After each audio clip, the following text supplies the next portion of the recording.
The Maple Grove boys basketball team won a conference championship in the regular season, and they're gearing up to try to win their 5th straight Section 8-4A title. In this week's Sports Jam Spotlight, we meet one of their leaders, Lovell Williams. He's come a long way in a hurry. Maple Grove guard Lovell Williams has blossomed into one of the area's best players in his senior season. Yeah, my transition from coming off the bench to starting this year has been a big thing, and my game has progressed a lot from last year to this year, and it showed on the court. Williams fills the stat sheet. Here's Williams attacking and scores the layup. He tops the Crimson in scoring at 16 points per game, but also leads in assists and rebounds, averaging 5 per game of each. Not that numbers matter much to him. I don't pay a lot of attention to the stats, though. It's about the wins, Like, if we can make another run to state for our 5th year in a row and end my senior season, that'd be one of the biggest accomplishments. He's a really good floor general, someone that can lead us on the court verbally and through the actions. Gets all of us open looks, gets himself open looks, and we just we play like through him. The one that I like the most, you don't stat, is he's our kind of our emotional leader. There's guys who suck energy out of a gym, and there's guys who provide energy to the gym.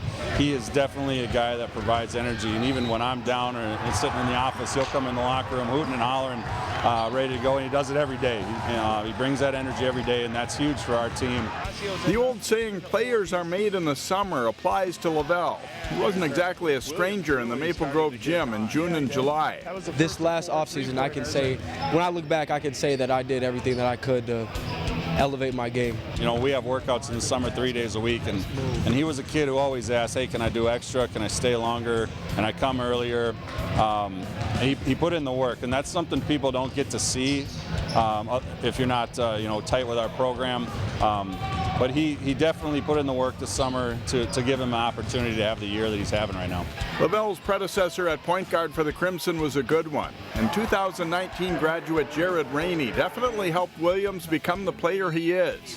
As a junior and he was a senior, he was stronger than me. He could dribble better than me. He could do a lot of things better than me. And so playing against a better guard really elevated my game, and then seeing how he carried himself on the court and just little things he did here and there really was, me visually learning that was a big part of why I'm successful now.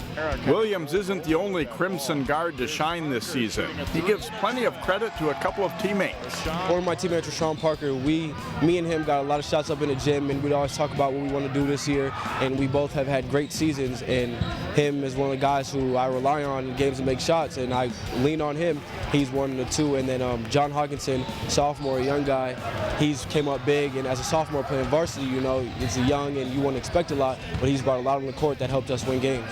Maple Grove as a team and Lovell as a player weren't drawing a lot of attention coming into the season. Williams fakes the pass and buries it. Boy, that was a big hoop for Maple Grove. But they entered the last regular season game with a 21-4 record and ranked in the top 10. Every year that I've been here, they've always said Maple Grove is not going to win this many games or they won't make it out of their section. And every year we've proven them wrong, and it's fun going into it and just watching people's eyes open as we string together a successful season. Not that it will be easy, but Maple Grove is the favorite to win Section 8-4A for a 5th straight season. Lovell Williams hopes to be part of that, and he's seen firsthand how success breeds success in a program. My sophomore year here, I had a red shirt because I transferred, and we went to the state tournament that year, and me being just sitting and then watching all the guys play in the Target Center, that was a huge learning experience for me, knowing that, okay, when we get to that point, we can't come out slow, we got to be ready and embrace the moment. And I feel like if we take some of the young guys there this year, they'll have that same experience, and when it's their time to shine, they'll be ready for it. Williams and the Crimson face the winner of the Rogers St. Michael Albertville quarterfinal game in the Section 8 semifinals on Saturday. Find more prep sports games and highlights at ccxmedia.org and follow us on social media.